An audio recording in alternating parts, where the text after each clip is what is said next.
So guys I know कि बहुत late video बना रहा हूँ एंड उसका रीजन ये है कि चैनल पर ऑलरेडी स्ट्राइक आ रखी है एंड मैं कुछ दिनों से सोच रहा था कि क्या मुझे लुकिज्म स्टिल कवर करना चाहिए या नहीं, because as you all know कि मैं कितना संभल कर चलता हूँ और लेटेस्ट चैप्टर का कोई भी पैनल शो नहीं करता, बट स्टिल ये ग्रीम एंटरटेनमेंट वाले कहीं ना कहीं से स्ट्राइक लगा ही देते हैं एंड इसी वजह से मेरा दूसरा चैनल सुपीरियर मलिक भी डेड हो चुका है और व्यूज आना बंद हो गए हैं उस पर। यानी कि अगर उस पर ठीक से रेगुलर ना हुआ तो वो चैनल भी किसी काम का नहीं रहेगा एंड यही रीजन थे जिसके चलते मैं बहुत कंफ्यूज था और कुछ समझ नहीं आ रहा था कि ऐसा क्या करूं जिससे स्ट्राइक मुझे ना लगे, बिकॉज मैं लुकिज्म तो कवर करना चाहता हूं बट स्ट्राइक से बचना इम्पॉसिबल है। तो इसीलिए आज फिर से ढीठ बनकर आ गया हूं और आप लोगों से सजेशन मांगता हूं और कमेंट सेक्शन में बताओगे क्या करूं मैं, बिकॉज मेरे तो पल्ले कुछ नहीं पड़ रहा एंड अब वीडियो बना ही रहा हूं तो चलो चैप्टर पर भी डिस्कशन कर लेते हैं। और ये चैप्टर काफी लॉन्ग था बिकॉज इस आर्क को सेट करने के लिए पीटीजे हमें इसके की पॉइंट समझाना चाहता है एंड ऑल्सो अपकमिंग वॉर को लेकर कुछ मेजर हिंट भी देना चाहता है एंड इसीलिए चैप्टर अभी शॉर्ट नहीं आ रहे पीटीजे की तरफ से।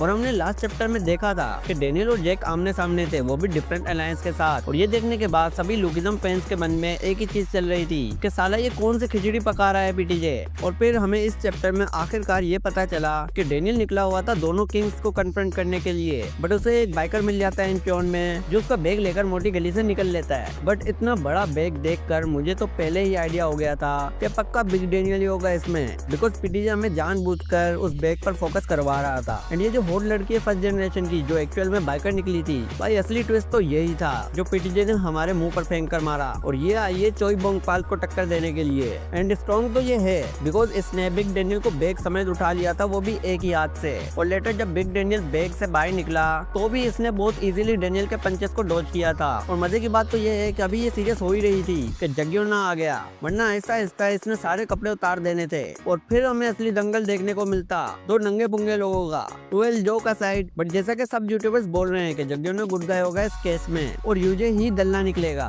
एंड मेरा भी यही मानना है बिकॉज पीटीजे हमें दिखाने की कोशिश तो यही कर रहा है कि जग्गियोना भी कोई दूध का दूल्हा नहीं है और पैसों का भूखा है, क्योंकि जब भी उसकी कोई कार तोड़ता है तो वो डायरेक्ट सीरियस हो जाता है और यही चीज बताती है कि वो सीरियसली बहुत नाजुक सूरत हाल में है, यानी लोंडे के लगे पड़े हैं। बट मेरी वीडियो बनाने का मेन रीजन ये था कि हम इस पर डिस्कशन करें कि आखिर ये 2 हाफ एस्ट किंग कैसे बने इंचियोन के, because as we all know यहाँ जग्गियोना की गैंग का नाम है circle of speed. Like first generation के टाइम ज्यादातर सभी फाइटर्स सर्कल के ही अराउंड कुछ नाम रखते थे अपना, बट ये डेफिनेटली एक कूल नेम है सर्कल ऑफ स्पीड जो बताती है कि काफी फास्ट एंड क्विक फाइटर्स होंगे इसमें। और हमें सिर्फ 3 ही मेंबर्स दिखाए गए इस सर्कल के एंड स्टिल नंबर 2 मिसिंग है। और वहीं दूसरी ओर यूजे शियोन का भी नंबर 2 हमें देखने को नहीं मिला था, जो चीज बताती है कि इन दोनों की नंबर 2 स्ट्रॉन्ग तो होंगे बट साथ ही में उनका अपना ऑरा होगा, तभी हमें उनका अब तक कैमियो नहीं दिखा इसमें। एंड ऑल्सो ये तो रहा जग्गियोना का गैंग जो कि 5 फाइटर्स का है जो एटलीस्ट अब तक हमें दिखाया गया है। एंड ऐसा हो सकता है कि और भी मेंबर हो इसमें, बट द ट्रुथ इज कि यूजे शियोन के पास पावर बहुत ज्यादा है भाई, लिटरली लोंडे के पास 1000 एलीट फाइटर्स हैं, जो कि बहुत बड़ा नंबर होता है अगर वो गीते से जा मिले तो,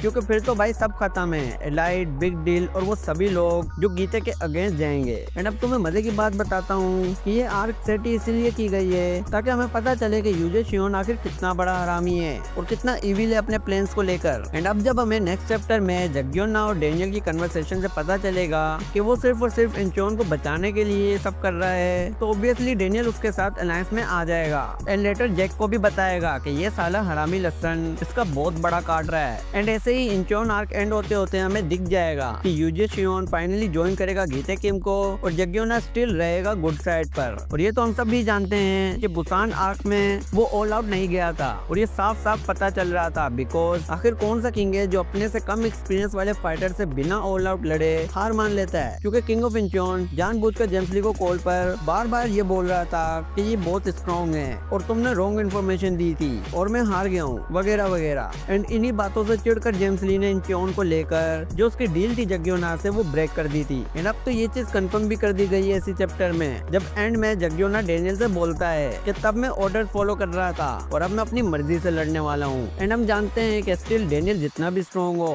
बट एक टॉप लेवल के किंग से हैंड टू हैंड फाइट में उसके जीतने के चांसेस बहुत कम है, लाइक 20 to 30% है, क्योंकि अनकॉन्शियस होकर तो वो गीते को भी पेल सकता है बट होश में रहकर वो जस्ट ऑर्डिनरी सेकंड जनरेशन का फाइटर है जिसके पास परफेक्ट बॉडी है, कॉपी स्किल और टैलेंट तो है बट एक्सपीरियंस की कमी बहुत है। और ये चीज ही उसका डाउनफॉल बनती है हर फाइट में कि उसका ओपोनेंट उसे एक्सपीरियंस से बीट कर देता है, बिकॉज हर टॉप लेवल का फाइटर अप्रिशिएट कर करता है जब भी वो डेनियल से भिड़ता है। इवन के तुम्हें याद होगा गीते तक ने डेनियल को अप्रिशिएट किया था कि वो कितना स्ट्रॉन्ग है, जबकि डेनियल उस टाइम अपनी वीकेस्ट फॉर्म में था, पूरी तरह से थका हुआ। बट स्टिल वो चीज गीते ने उसके अंदर देखी एंड उसे एक हिट में अनकॉन्शियस करने के बाद भी अप्रिशिएट किया। और यही चीज मैं बताना चाहता हूँ कि डेनियल को अब भी बहुत एक्सपीरियंस की जरूरत है और ये उसे तब मिलेगा जब वो यूआई को कंट्रोल करना स्टार्ट कर देगा। एंड लेट्स होप कि वो जल्द ही करना स्टार्ट कर दे और अपना पाथ भी उसे मिल जाए, बिकॉज उसका पाथ यूआई को कंट्रोल करने से रिलेटेड हो सकता है, like the path of perfection, because ये सूट करता है उस पर, क्योंकि उसकी परफेक्ट बॉडी है जिसमें कोई भी कमी नहीं है सिवाय एक्सपीरियंस के। एंड ओवरऑल बात की जाए तो नेक्स्ट चैप्टर इस आर्क का सबसे इंपॉर्टेंट चैप्टर होने वाला है इन माय ओपिनियन, बिकॉज उसमें हमें जग्योना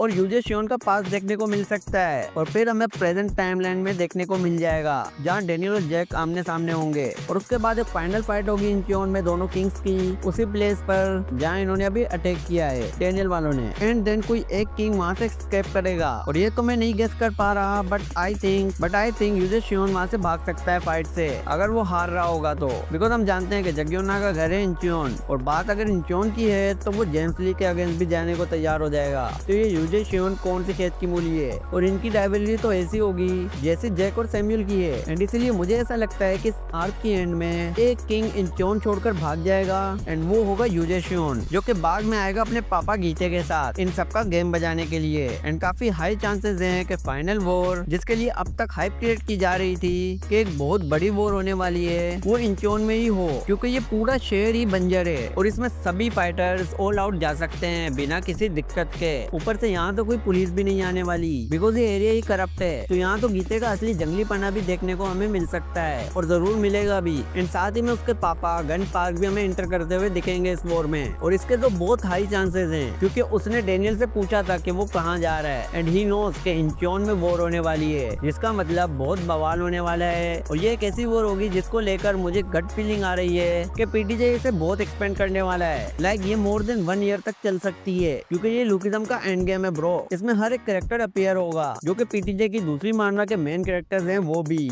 अपीयर होंगे इसमें, क्योंकि स्लोली हम देख सकते हैं कि मैनेजर किम में हमें हॉबिन दिखा है, तायोन दिखा है एंड ऐसे ही क्रिस्टिज्म में डेनियल और एलाइड की एंट्री भी देखने को मिली थी हमें। और ये सारी चीजें एक ही ओर इशारा कर रही हैं उस एक upcoming war. And I am pretty sure कि इन सबका एक बहुत ही इंपॉर्टेंट रोल होगा उस वॉर में। और भले ही एमवीपी अपना डेनियल होगा बिकॉज वो मेन कैरेक्टर है, बट पीटीजे इन्हें भी फुल नहीं दिखाएगा, क्योंकि हॉबिन हो या शूजुन किम, ये लोग अपनी मानवा के मेन कैरेक्टर हैं जो कि डेनियल की बहुत हेल्प कर सकते हैं। और वैसे भी जितनी बड़ी आर्मी गीते की बन चुकी है इस टाइम और यूजे शियोन को मिलाकर तो वो अनस्टॉपेबल फोर्स बन जाएगा। उसके बाद तो डेनियल और जैक को पीटीजे यूनिवर्स के हर कैरेक्टर की जरूरत होगी जो उस वॉर में उनकी हेल्प कर सकेंगे। और तुम खुद ही सोचो कि क्या ये वॉर 1 साल के अंदर खत्म हो सकती है, बिकॉज मुझे तो ऐसा नहीं लगता है। एंड आई थिंक वो वॉर बहुत लंबी चलेगी, क्योंकि उसके बाद सिर्फ जेम्स ली और डेनियल की फाइनल आर्क ही रह जाएगी और इसीलिए यही रहने वाली है वन लास्ट वॉर, जिसमें सिर्फ और सिर्फ मौत का नंगा नाच होगा। तो डेट्स इट, आज के लिए इतना ही। और अगर वीडियो पसंद आई है तो लाइक करो, चैनल को सब्सक्राइब करो। मिलते हैं नेक्स्ट वीडियो में, टिल देन गुड बाय।